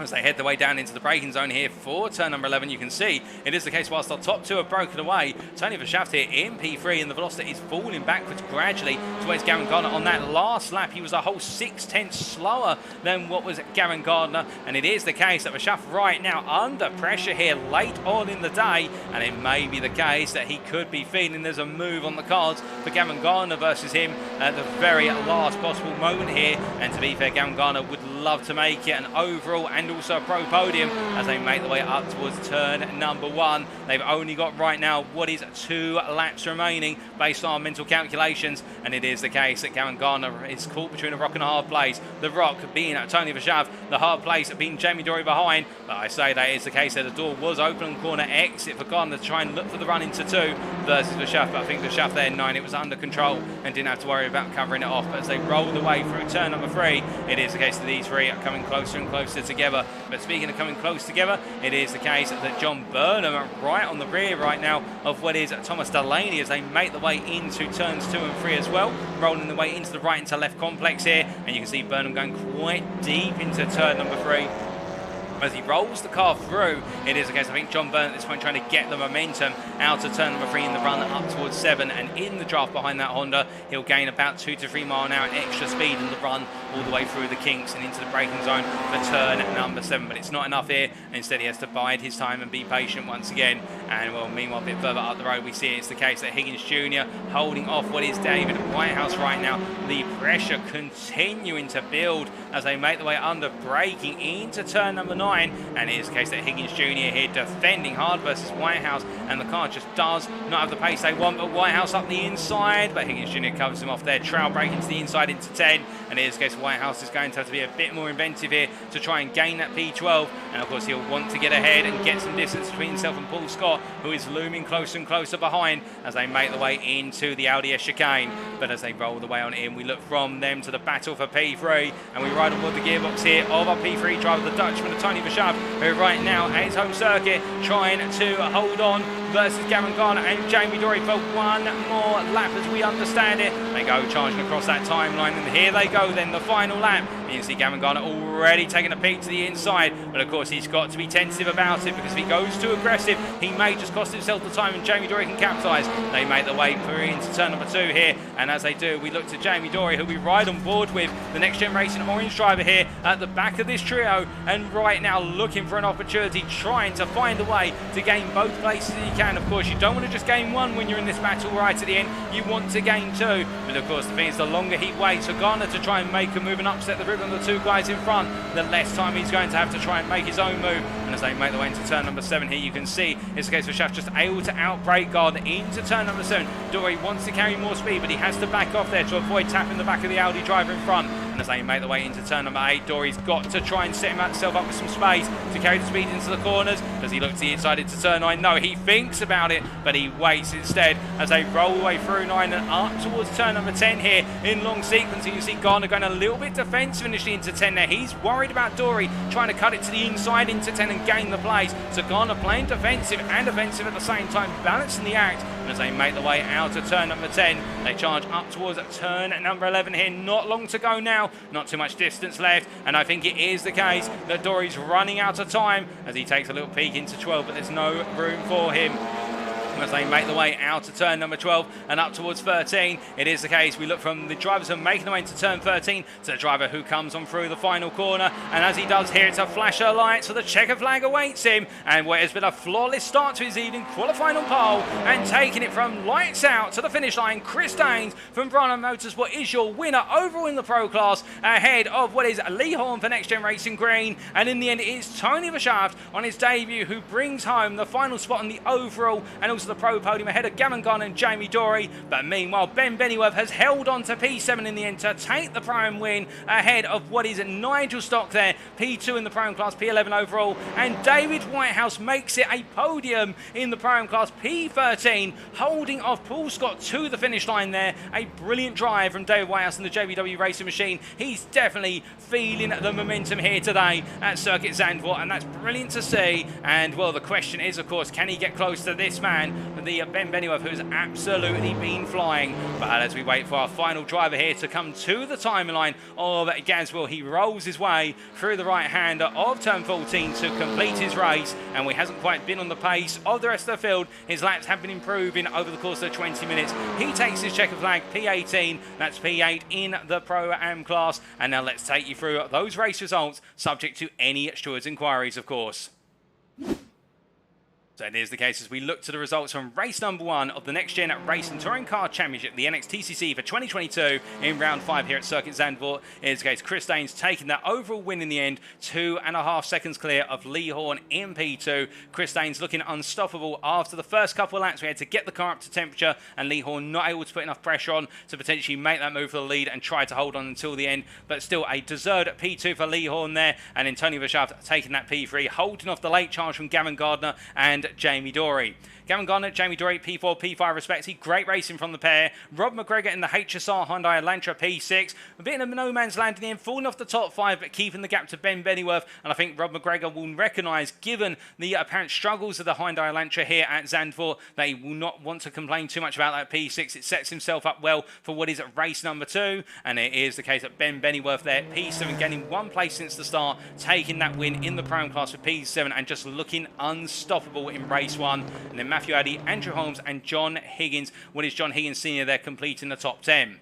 P11, the best of the rest outside the top 10. Nigel Stock taking that P2 in the Pro class. A great drive from the Crest Autosport with Pebbles driver, having to fight his way into that position ahead of John Higgins Junior, and then David Whitehouse P13 completing the Pro podium. A great job there from the JVW Racing driver. Paul Scott P14 ahead of Thomas Delaney P15. They complete your top 5 in the Pro class, and then John Burnham, Matt Emmons and Gaswill complete the standings there from what is P16 to P18. Emmons, of course, in that early instant losing out, and I think he may have had the pace to be contesting for that top 5. But it is the case, of course, there's plenty more opportunities to go for, as we can see on our schedule here, that's only 1 of our 3 races. And we will be back, ladies and gentlemen, in approximately what is 5 to 7 minutes time for the build-up to race number 2. Don't go anywhere. We'll be back at approximately 10 to 9 for the build-up, and you will not want to miss it. We'll catch you shortly.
Alrighty, ladies and gentlemen, we are back for the build-up to race number 2 here at Circuit Park Zandvoort, or known more colloquially as Circuit Zandvoort, the Grand Prix variant of which on the Dutch coastline, of course, for round number 5 of the NXTCC 2022, as brought to you on iRacing, the premier sim racing platform available only on PC. And as we move into our second race of our packed schedule for this evening, it is the case we can see our drivers just gradually making their way around circuit right now, and in particular Jamie Dorey, one of a number of drivers designed to take to the circuit just to get a little bit more warm-up time in and get themselves set before making their way to the grid for that race 2. And what did we learn from race number 1? Well, it is the case that we learned a few things. Firstly, you can have very close racing here at Circuit Zandvoort in the touring car racing class. There's no doubt about that. We saw plenty of battle in the Pro and the Pro-Am class. But the big thing we really learned, the Pro-Am class is really coming alive tonight in multiple regards. Firstly, Ben Bennyworth having a great race of his own. We also saw it was the case that David Whitehouse absolutely flying. Of course, both drivers in the pit lane right now and haven't actually taken cars to the circuit, so it is the case we are waiting on them.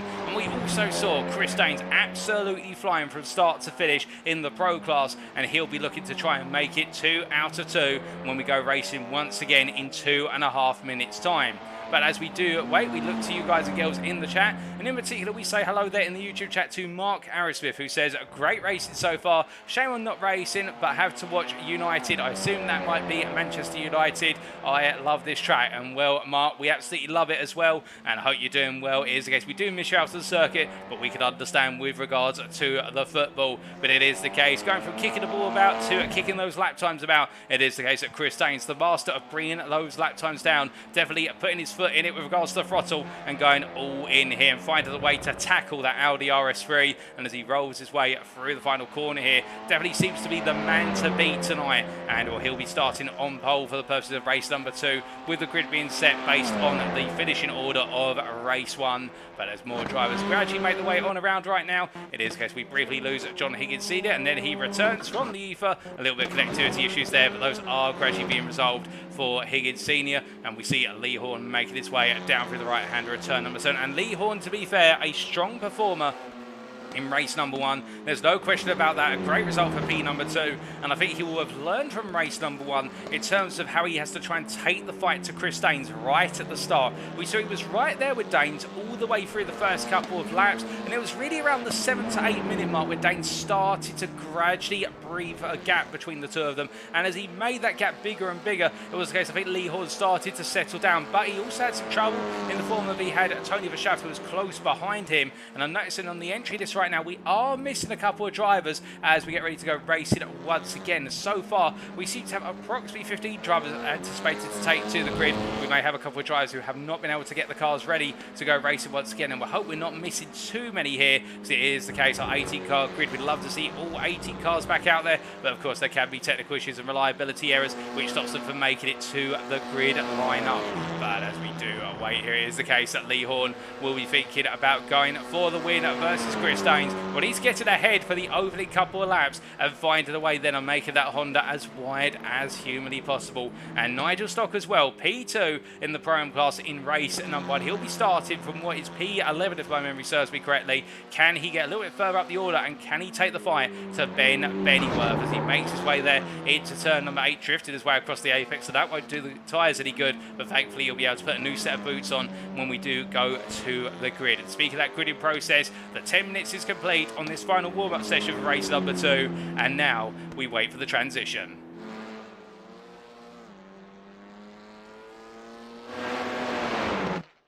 But as the transition gets underway, then we start to make our way to that grid, and where it is the case, we won't be able to take you all the way down that grid order until now we can indeed. So it is the case that Chris Daines then lines up on pole once again for Verano Motorsport ahead of Lee Horn, as they were for the grid in race number 1, joined behind then on row number 2 by Gavin Garner and Jamie Dorey in the absence of Tony Verschaft, who could not make it to the grid for race number 2.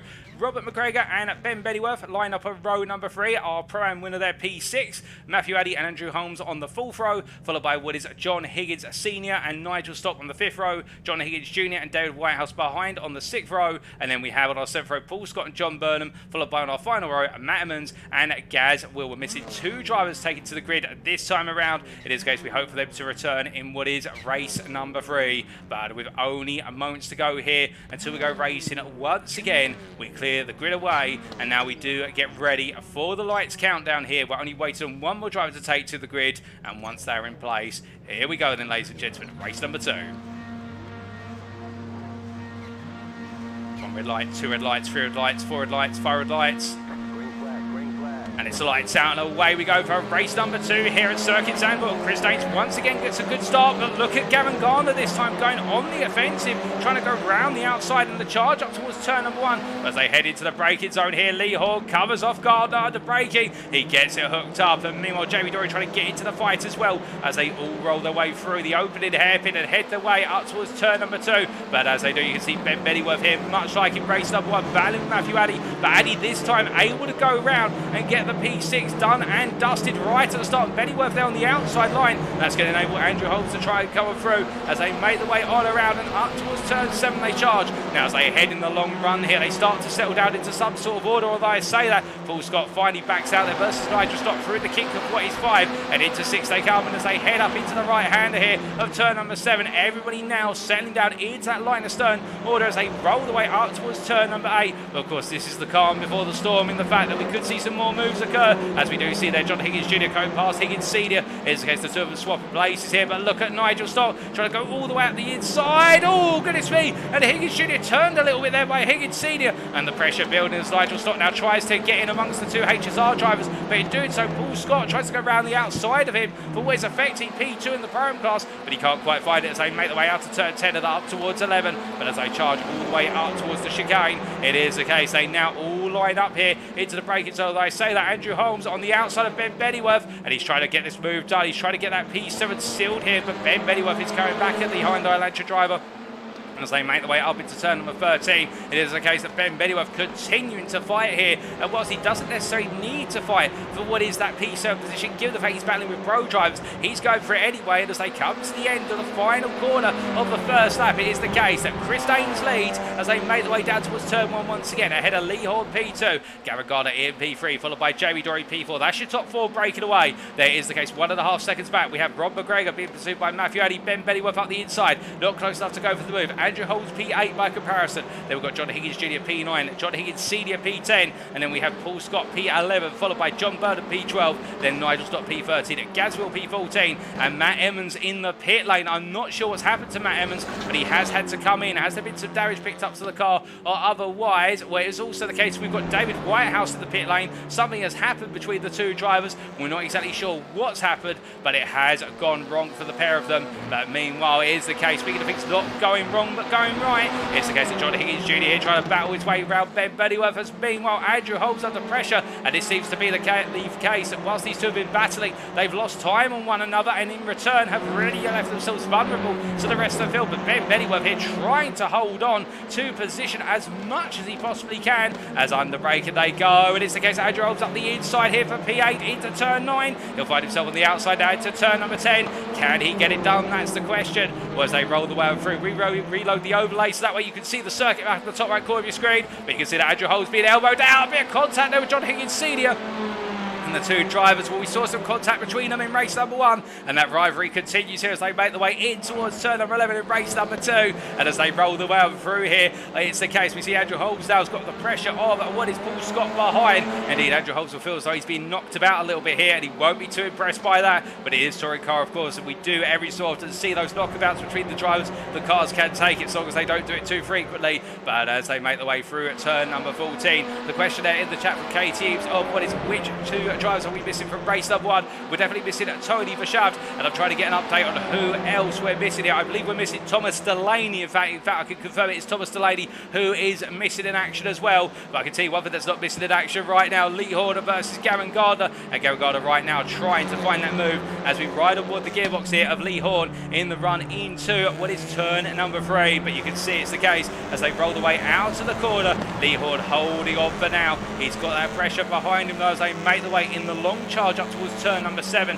And to be fair, the Honda driver getting the better run initially, but it's only when they start to get to 5th and 6th gear the Honda feels the pinch on that gearbox. You see Jamie Dorey taking a little bit of a peek there as they roll the way into the right-hander, and as they head out to turn number 7 up into 8. Here's the case that Lee Horn here in the Next Gen Racing Green Machine holding on for now, but it is the case much earlier on in this race. Gavin Goller has really gone for it for P2 this time. He's not holding any punches back. I think it may be the case in the absence of Tony Verschaft as well. This has really opened up this battle for P2, and Lee Horn does not have a buffer to work with here. But speaking of a buffer, he's been afforded one. Jamie Dorey snakes his way out the inside there into turn number 10, and then side by side in the run down towards 11. They make the way up towards the braking zone for the chicane. It's Dorey on the outside. It's going to be Garner on the inside here. Audi versus Honda, and the Audi stays ahead. Meanwhile, further back, that's Rob McGregor trying to hold it to P5 right now. Lock it up on the front right brake as they make the way into turn 11, but he keeps it together as they roll the way on out here. And the Scot right now really trying to push on to keep Matthew Addy at bay as they make the way in towards turn number 13. But a bit further back there, you can see it is the case that Paul Scott continuing to try and fight his way past John Higgins Senior.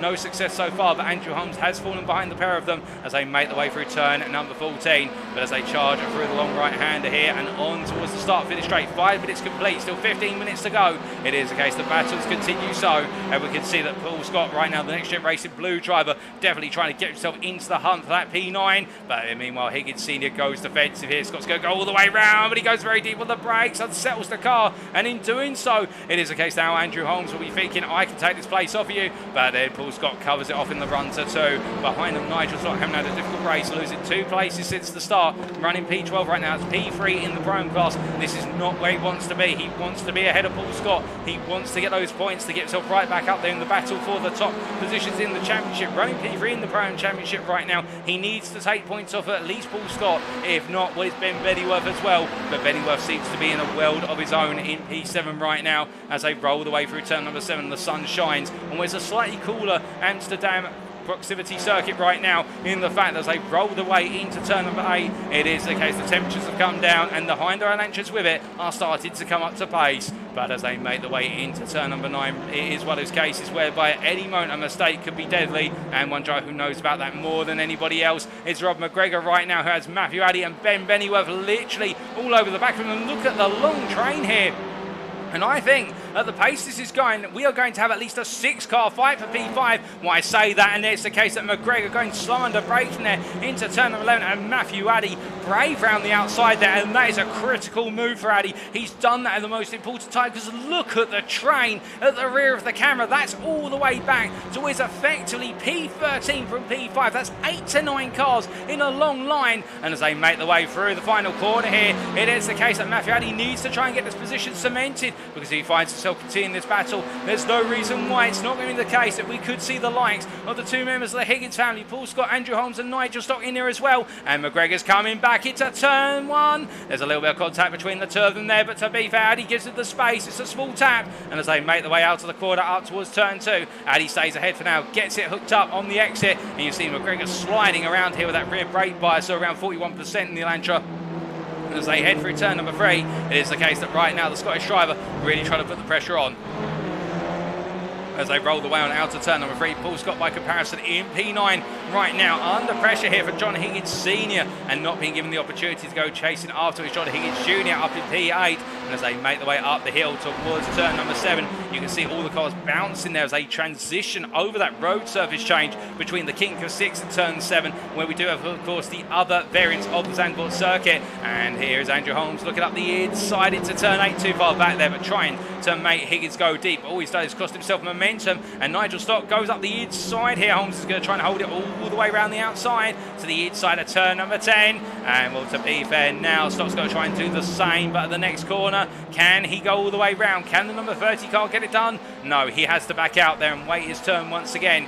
Meanwhile, in the battle for P2, to give you an update of what's happening towards the front of the field, it is Lee Horn who's holding on right now versus Gavin Garner and Jamie Dorey. But Lee Horn is under a huge amount of pressure here, and it's just enabling Chris Daines to run away with proceedings. And in return, right now, we have a big question mark over who will be on that podium out of Lee Horn, Gavin Garner and Jamie Dorey. As they make the way out to the right-hander at turn number 14, Dorey there taking a little bit too much grass. And meanwhile, further back, we've got Bennyworth versus Rob McGregor here in the battle for P6. brakes. It's a drag race to turn number 1. It's going to be Pennyworth on the inside, McGregor on the outside as we look to the blimp camera here. Into the braking zone they go. Pennyworth's going to try and outbrake his rival on that inside as they roll the way on through. You see McGregor going for the cutback, but it's not enough in the end. He actually overcooks it slightly on the brakes, and as a result, as they come up towards 2 right now, Ben Pennyworth gets it hooked up, returns a little bit closer to our blimp, but you can see right now the HSR machines running together, and Higgins Junior at this point trying to put some pressure, I think, on his teammate to really release him and let him go.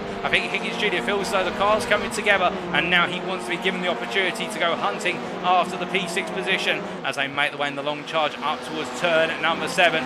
Will we see the switch, or will we see the two teammates rival one another for that position and battle all the way through? We've reached the halfway point, still 10 minutes plus the final lap to go. Still plenty of questions unanswered here in race number 2 at Circuit Zandvoort, but one thing is for certain, the battling's not going away anytime soon, and if the HSR drivers aren't battling one another, it's the case that while the HSR drivers are the former Higgins Senior right now trying to hold on to P10 versus Andrew Holmes and also Nigel Stock here as they scramble for that position once again.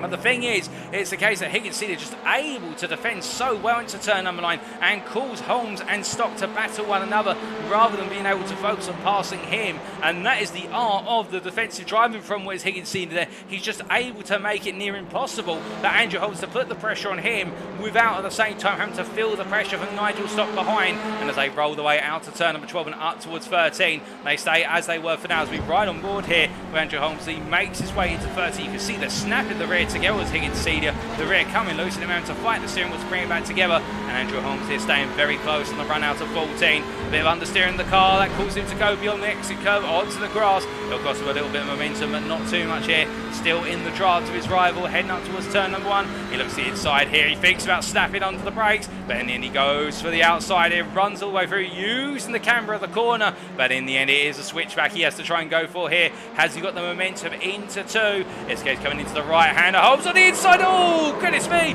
And there's contact between Holmes and Higgins Senior. Well, I think Holmes will argue that he was well alongside it. He was turned into. And I think Higgins Senior would argue that was the case. He should have been there. He should have backed out. But either way you cut it, I think Andrew Holmes right now is going to have to show us what pace he's got behind the wheel as he charges up towards turn at number 7. He's cleared John Higgins Senior, albeit controversy between the two of them. And I can imagine the stewards may have to take a look at that one post-round. Of course, there's no live stewarding in this series. It's all post-round stewarding. But Andrew Holmes up into P10 and now having to try and hold off Nigel Stock behind as they make the way through turn number 8 and up towards 9. And will this present the opportunity that Nigel Stock needs to make the move to get past Andrew Holmes and then go hunting after Paul Scott for P9, but more importantly P2 in the Pro-Am class. With Stock trying to go for the cutback here into turn number 10, but Andrew Holmes holds it in place as they make the way out of the corner and up towards 11.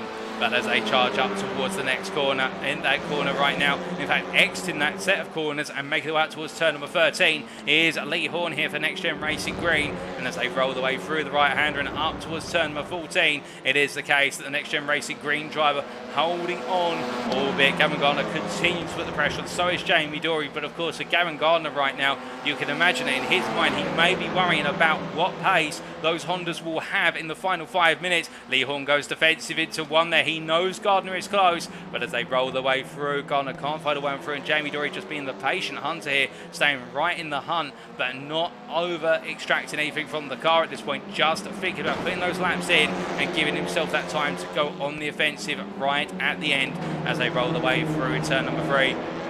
And as they do, it is the case we can see that Gardner now finds himself really compressed between the two Hondas as they make the way up towards turn number 7. We ride on board here with the Verano Motorsport Audi driver as he gets so close as to tap the rear of Lee Horn's car. And as they head into 7 here, it'll be a dab on the brakes for all 3 drivers in quick succession, rolling the way on through. We've got what is there, David Whitehouse going slowly and smoke coming out the car. I think it's the case that David Whitehouse has been involved in a bit of an incident after coming into the pits at the end of lap number 1. We're not sure what happened there, but it is the case not having a happy race is David Whitehouse as we all Gavin Gardner rolling his way through turn number 9 and heading up towards 10. And as he does here, it's the case that Lee Horn has the better run through those corners, but as they make the way on through the long left-hander, Jamie Dorey right alongside here. You can see in the ring mirror there of what is Gavin Gardner. In fact, as we look to the exterior cameras, they come down to the braking zone here for turn in number 11, and Gardner having to go defensive versus Dorey. Dorey now trying to extract the pace in the Honda. He's been waiting for the final 6 minutes, and ever since the clock has struck 14 minutes complete. Now it's Jamie Dorey's turn to pounce here. I think he'll feel as though Gavin Garner has not been getting a move on enough. And now as they roll the way through turn number 13 and head up towards 14, it is the case that Dorey will be right there in the run to 1. And can he outbreak Gardner into the right-hander? Well, as they head on out, we're about to find out, and making their way all the way on through, it is the case that Gavin Goddard, in fact, getting the better run out of 14. You can just see how much that Audi gains on the straight when it hooks at that final corner. It just pulls a couple attempts, and as they make the way into turn number 1 here, it is the case they stay as they were. Meanwhile, in the battle for what is P8, Rob McGregor on the inside here, Paul Scott on the outside. The HSR drive goes deep, however, and Paul Scott cut back on the inside. Now, can he get it in the run up towards 2? The 2 drivers here, toe to toe, elbow to elbow, door to door, and as they make their way to the corner, there's a bit of contact between them. They're still side by side. They come together. Oh no, it's the case it's gone wrong for Paul Scott. He puts the brakes on there to stop the car rolling onto the racing line, but Paul Scott will not be pleased about that, and I think right now he'll be thinking about that one going to the stewards, and I think McGregor would argue it's the case. It was entitled to the line, but the 2 drivers definitely having a bit of a coming together, and Paul Scott right now parked, and in fact just bringing himself back up to speed at turn number 3,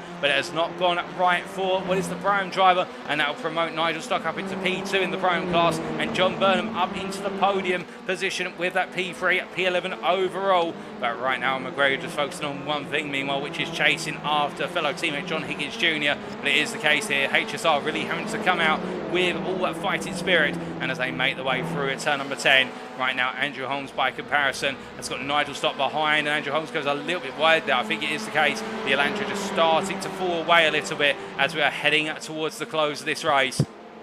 As they head down to the braking zone here for the Audi chicane, you can see Andrew Holmes holding on for now, but Stock getting very close there through turn number 12. And I think Andrew Holmes struggling with a bit of understeering the car, the front end just not wanting to rotate the way he would like it to, and it is really starting to take its toll on the privateer as he makes his way into the final corner. As they make the way towards the end of this lap, we've only got 2 more laps to go. As I understand it, our leader's already gone on to the penultimate lap, which will be lap number 10. As they charge across that timeline, we do look to our overall leader, Chris Daines, who right now leading by 5.5 seconds. He's been absolutely on form once again here and just running away with things, but it is the case. He's been running away from Lee Horn, and that luxury has not been afforded to our P2 Next Gen Racing Green Honda Civic Type R driver here, in the fact that he has the Audi R3 and the other Honda of what is Gavin Gardner and Jamie Dorey behind him respectively, and these guys battling for the pro and the overall podium as they make the way up into turn number 7, and as they roll the way on through, no change right now, but definitely it's the case. Jamie Dorey moments ago was looking feisty versus Gavin Gardner. He's fallen back a little bit. I think he's going to try and go for it again on that final lap. But as they roll the way through, we're hearing that David Whitehouse into the pit lane with continued issues with the car. But as they head on through into turn number 9, we look here. Oh, goodness, and it's coming together here between Nigel Stock and also what is also Andrew Holmes and Rob McGregor. Nigel Stock flashing his lights there, unhappy at something, and I wonder what's happened on the exit of what was turn number 7. Well, regardless, we're not going to be able to find out about that, but Rob McGregor going defensive into 10, making it very clear he's defending, in fact holding the inside line there all the way from 9 up towards the braking zone for 10. He's trying to keep Wes Holmes and Stock at bay here. And as we ride on board the gearbox of Rob McGregor, the HSR are right now trying to put up a valiant defence of P8 as he rolls his way through the right into left-hander of the Audi chicane. It is the case our race leader going on to, I think it may in fact be the penultimate lap he's going on to here. We may have a few more laps, but it is the case with a few more laps of the cars. Rob McGregor and Nigel Stock coming together. It's not Rob McGregor, my apologies, that's Andrew Holmes coming together with Nigel Stock, and Nigel Stock once again being given the shoulder out to the outside of what is turn number 13. And as they roll the way through 14 right now, I think Nigel Stock at this point has to make a decision. Does he calm down on the battling front and decide, you know what, it's not worth it, so I'm going to potentially be taken off circuit, or does he go all in the time remaining? Well, the thing about Nigel Stock, of course, is he's a fair driver in his own right, and he's going to go for it when there's a mistake like that from Andrew Holmes. Holmes goes very deep into 1, and Stock gains the place. Now, can the Crystal Sport with Pebbles driver hold on to P9? Yes, he can, as they roll the way through 2, but he's got to defend it to 3. Andrew Holmes looks for it here. Stock has to go deep, but as he does, now he's got to try and get the momentum at corner exit, but there's no momentum to be found, and now it's a drag race all the way towards turn number 7, and one thing that the Honda Civic doesn't win in a fair fight is a drag race as they make their way up through turns 4, 5 and 6. And Andrew Holmes once again gets back ahead. You can see he's stopped there trying to flash his lights to distract Andrew Holmes, but Holmes is having none of it as they roll their way through turn number 7. That Honda Civic has got so much pace, and in the end it's a minor error into turn number 3 that cost Nigel Stock that P9 and the ability to go hunting after P8. But as they roll the way on through into turn number 9, Stock's going to try and look for the move into 10. There's no doubt about that when he tries and set up outside to inside, or does he throw the dummy? I think it's the case he has to be patient. He's not close enough to look for the move. And as they roll the way out of the corner and down towards turn number 11, it is the case they head on down towards the braking zone. And as they do, well, with the lap times being a little bit faster than what we saw in race number 1, we are going to be seeing another lap from our leader, Chris Daines. He's just out across that timeline, so we will have one extra lap, and we will be having then a 12th lap at the circuit. As meanwhile, everything stays as is in this battle for what is P9. Meanwhile, in the battle for second place, it is the case that Lee Horn now has one lap to hold on as the white flag is waved by our flag man, of course, Barry Flagg. And as they make the way, in fact, Barney Flagg, we should say, and as they roll the way up towards turn number 2, Lee Horn has got it all to do one more time. Can Gavin Garner find a way to get into the armour and break the armour that has been Lee Horn's stoic defence? Or is it the case that Jamie Dorey now will try to up the ante and go for that final spot on the overall and the pro podium? But as they make the way up towards turn 7, it looks like Lee Horn right now looking stable. Garner there with him, and Dorey not close enough to get into the mix. As they head into turn number 7, this is where Dorey's the strongest. He's able to extract a lot more from turn 7 up towards turn number 12. We've seen it time and time again. And as they roll the way through the right-hander and then to turn number 8, getting closer in towards the braking zone he goes. But the thing is here, Garner hooking it up very well. I don't think there's anything between them this time as they make the way through 9 into 10. Dorey's got to the inside there, trying to make Garner think twice under braking, but he doesn't. Garner knows what's coming. And as they make the way out to turn number 10, they stay as they were. Meanwhile, Nigel Stock up the inside here of Andrew Holmes at P9. But it's the case he'll find himself on the switchback on the outside now to turn number 10. He's going to try and go all the way around the outside. This is brave stuff from Nigel Stock. It is right at the last moment now if he can get it done, but he can't find it. But meanwhile, looking to the front, it's the case he started a pole in this race and he carries on from where he left off in race number 1. For as he charges to the line, it's going to be 2 out of 2 for Verana Motorsports' Chris Daines. Here's your overall winner and pro winner in race number 2 here at Zandvoort, ahead of Lee Horn,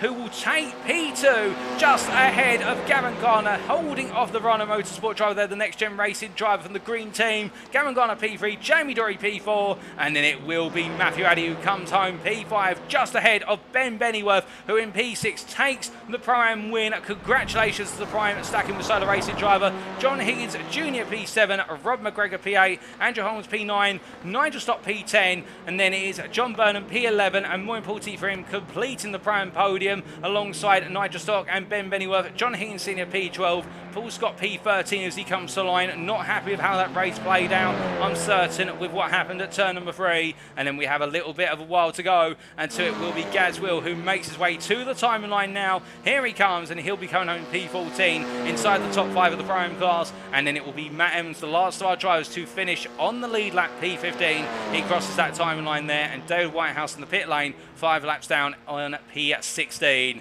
But with everybody across the line, let's take you through those race results, subject to stewards' inquiries, of course. But as we do then look to these results for race number 2 of round 5, it is the case that Chris Daines taking that win in the end by a margin of almost 6.5 seconds ahead of Lee Horn. And Lee Horn in the end allowing the Verana Motorsport driver to run off into the distance, needed to settle the defensive conundrum of holding off Gavin Garner and Jamie Dorey, but he did it, making it a second place, 2 out of 2. Gavin Garner P3 there, completing the overall on the pro podium, and Jamie Dorey in P4, battling for 3rd place but not able to find the opportunity. Then it was a 7-second gap to Matthew Addy, completing the top 5 for the pros and the overall. A great drive there for Matthew Addy to back up a good drive in race number 1. Ben Bennyworth there, P6, your winner in the Pro-Am class, and Ben Bennyworth on unstoppable form here tonight in the Pro-Am class, ahead of John Higgins Junior, Rob McGregor, Andrew Holmes, and Nigel Stock completing the top 10. John Burnham P11, the best of the rest there, and 3rd in the Pro-Am classification, ahead of John Higgins Senior, and then Paul Scott Gaswill and Matt Emmons completing all drivers in the top 15 and all drivers who finished on the lead lap, and David Whitehouse in P16 with the difficulties in the race. And we can see that in the YouTube chat confirming there was a case, didn't get loaded in time due to the server struggling to find, so had a bit of a difficult one in race number 2, and well, of course, not working out after that brilliant race number 1 result. But also P17 not classified will be Thomas Delaney, and P18 not classified, of course, will be Tony Vashat. In fact, I think it'll be the other way around, but they will not be picking up points as they weren't able to make race number 2. But with the results in, it is the case now. It is time for the reverse grid draw for race number 3. So as we are in the commentary booth here, ladies and gentlemen, it is now my pleasure to do the reverse grid draw for race number 3. For the uninitiated in this bowl, I have an equal number of sticky notes for what is P6 through to P12. And the aim of the game here is, of course, that I will be closing my eyes, I'll be shuffling them around, and then I'll be pulling a note out of our lottery bowl and revealing what our reverse grid position number will be. So here we go.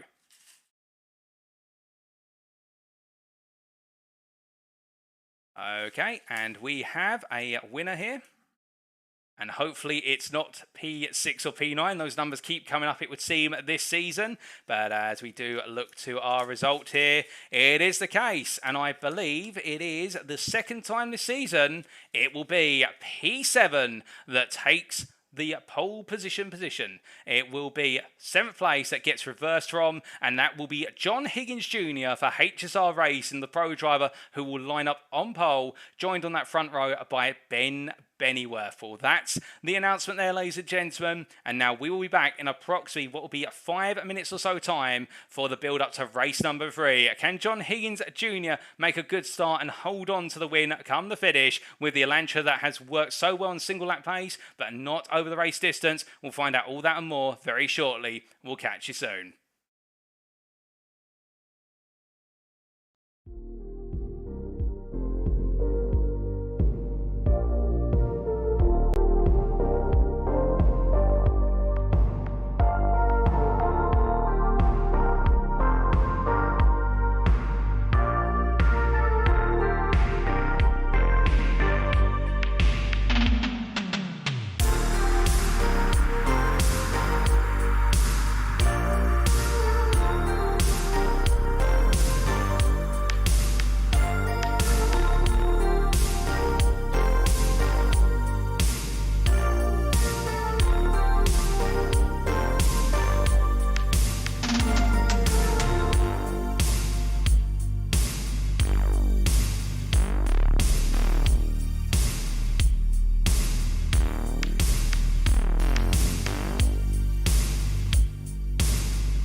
Alrighty, ladies and gentlemen, we are back then for the build-up to our final race of this evening's round at Circuit Zandvoort, or what is known more commonly now as Circuit Zandvoort, the GP Loop in particular, for round number 5 of the Next Gen Racing Touring Car Championship for 2022, as hosted on iRacing. And what has been the story so far? Well, we have seen over the course of 2 20-minute sprint races that overtaking comes in plentiful supply here, but at the same time, it's not overly easy to make an overtake in terms of you've got to have that bit of bravery on the brakes, you've got to have that pace underneath your helm as well, and if you are able to bring it all together, then it does transpire you can make the moves. What we've also seen is that it is the case that particularly the Hondas and the Audis that seem to go very strongly in the race, and meanwhile the Hyundais, particularly the Hyundai Elantra, seems to struggle over the course of the race distance, particularly in the closing final 5 to 7 minutes. And that is where a number of drivers in the Elantra are becoming unstuck,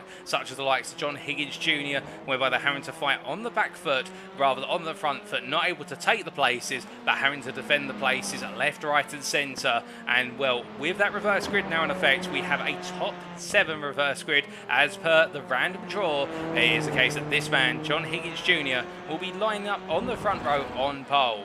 And well, it has been a bit of a challenging evening for the HSR team, including Higgins Jr. in the fact in race number 1, the pace wasn't really there in the car, with it being a very high track temperature, and we saw the Elantras really struggle.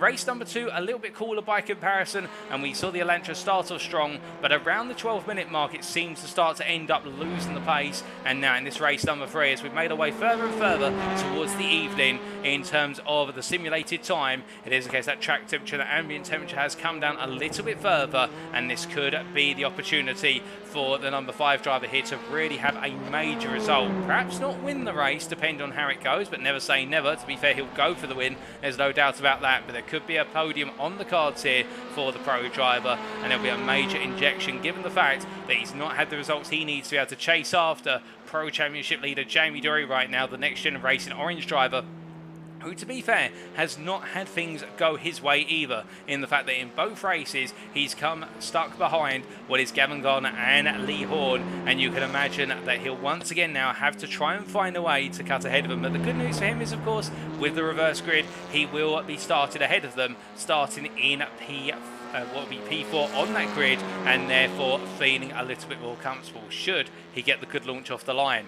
But speaking of a launch off the line, it wasn't to be a launch off the line for what was Darren Whitehouse in what? Sorry, not Darren Whitehouse. My apologies, David Whitehouse, I should say. Get my names mixed up there. But for David Whitehouse, who in the end wasn't able to make it to the grid for race number 2, but we do hope he is able to rejoin us on the field in race number 3. And it'll be great to see, of course, with that absolutely spectacular race number 1, and can it be the case that JBW Racing driver is able to end his evening on a high and going to the break with a lot of momentum after what was a superb start this evening? We'll have to wait and see.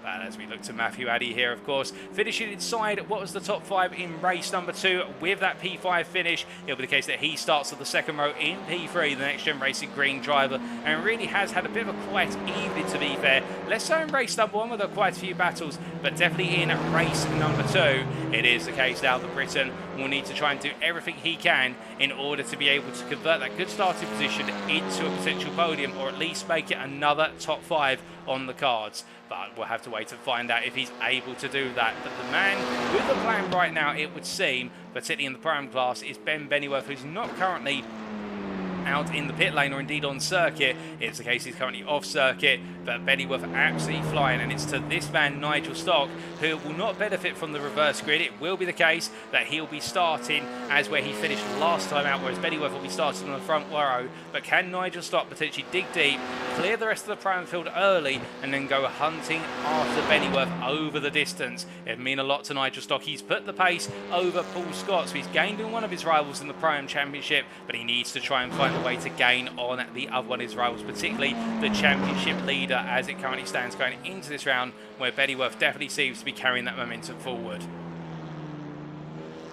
as they roll the way around here. Gaz will, of course, making it 2 out of 2 in terms of races finished, having a good second race, finish inside the top 15, and now he'll be looking to try and end this evening on a positive note in the number 37 car, making it another finish and perhaps getting a place or two, depending on attrition or whether that pace has come through to fruition. It is the case. He is still approximately about 2 seconds off the leader's pace by comparison on average, if not a bit more. In fact, here looking about more 3 seconds, but in terms of that pace delta in qualifying, he was 3 seconds off of the next driver, having qualified last, but it is the case now that delta has come down to about 1.5 to 2 seconds. And Gaz will continue to learn, of course, a rookie in this series, but we do love to see our rookies out there just as much as our pros, tearing it up and doing everything they can to improve and get themselves closer and closer to the mid-pack pace, and that's exactly what Will's doing, and credit to the man as he charges into turn number 7, and we bring the checkered flag out on this final warm-up in preparation for race number 3. Very shortly we'll transition over to the formation of the grid, and well, it is the case. There's the transition, and let's get ready to go racing. So as the grid begins to form here at Circuit Zandvoort for the final time this evening, we take you through that grid as it stands. And well, starting on pole, John Higgins Junior with that reverse grid at pole position. And alongside on that front row will be the prime driver of Ben Bennyworth from Prime, stacking with Solo. The Pro and the Prime in their respective pole positions. And it is the case they'll be looking to hold on in the run to turn number 1. Matthew Addy and Jamie Dorey at P3, P4. Jamie Dorey looking to break away from Gavin Connor and Lee Horn, who make up row number 3, and then we have Chris Daines and Rob McGregor on row number 4. Row 5, Andrew Holmes and Nigel Stock. Nigel Stock in particular, watch out for him. He'll try to make an early charge. And then we have John Burnham and John